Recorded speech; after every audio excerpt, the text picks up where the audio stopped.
دین اسلام مرد اور خواتین دونوں کو فلاح و کامرانی کے اصول بتاتا ہے اور دونوں کو جہنم کے راستے سے بچانا چاہتا ہے۔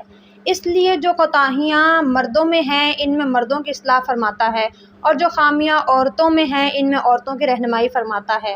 جہنم میں عورتوں کی کثرت کیوں ہوگی؟ اس کی وجوہات آقا کریم صلی اللہ علیہ وسلم نے بیان فرمائی اس مضمون میں۔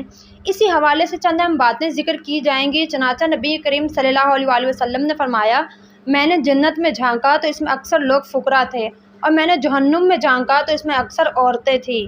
نیز ایک مرتبہ رسول صلی اللہ علیہ وسلم نے عورتوں کو مخاطب کر کے فرمایا کہ عورتوں صدقہ کیا کرو کیونکہ میں نے اکثر تم کو جہنمی دیکھا ہے۔ تو خواتین نے عرض کی کہ اس کی کیا وجہ ہے؟ آپ نے اس کی 2 وجہ بیان فرمائی، ایک تم لان تان بہت کرتی ہو اور دوسرا تم شوہر کی ناشکری کرتی ہو۔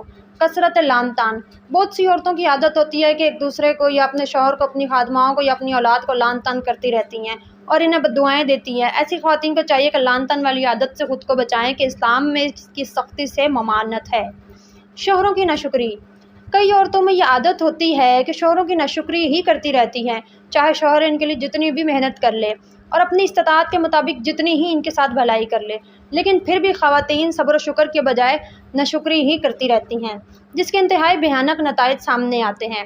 ایسی عورتوں کو احسان فراموشی، ان کی ناشکری، زبان کی بد تہذیبی اور بدتمیزی کی وجہ سے بسا اوقات دنیا میں یہ سزا ملتی ہے کہ شوہر تنگ آ کر ان کو چھوڑ دیتا ہے اور پھر انہیں ساری عمر پچھتاوے کے ساتھ اور گھر والوں کی ڈانٹ ڈپٹ اور طعنے سن کر گزارنا پڑتی ہے۔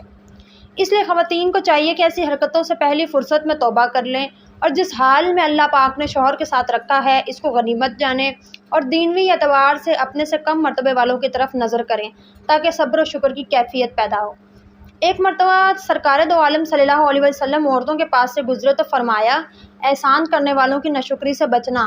تو عورتوں نے عرض کی کہ احسان کرنے والوں کی ناشکری سے کیا مراد ہے؟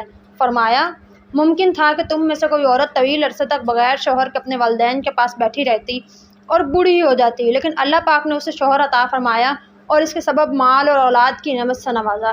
اس کے باوجود جب وہ غصے میں آتی ہے تو کہتی ہے، میں نے اس سے کبھی بھلائی دیکھی ہی نہیں۔ اسی طرح بے حیائی اور بے پردگی کرنا، غیر مردوں کی طرف مائل ہونا یا ان کو اپنی طرف مائل کرنا بھی ایسے کام ہیں جن سے متعلق احادیث میں وعید آئی ہے اور فرمایا گیا کہ ایسی عورتیں نہ جنت میں جائیں گی اور نہ اس کی خوشبو پائیں گی، حالانکہ جنت کی خوشبو بہت دور سے آتی ہوگی۔ اللہ پاک ہمیں اپنی ناراضگی والے کاموں سے بچنے کی توفیق عطا فرمائے۔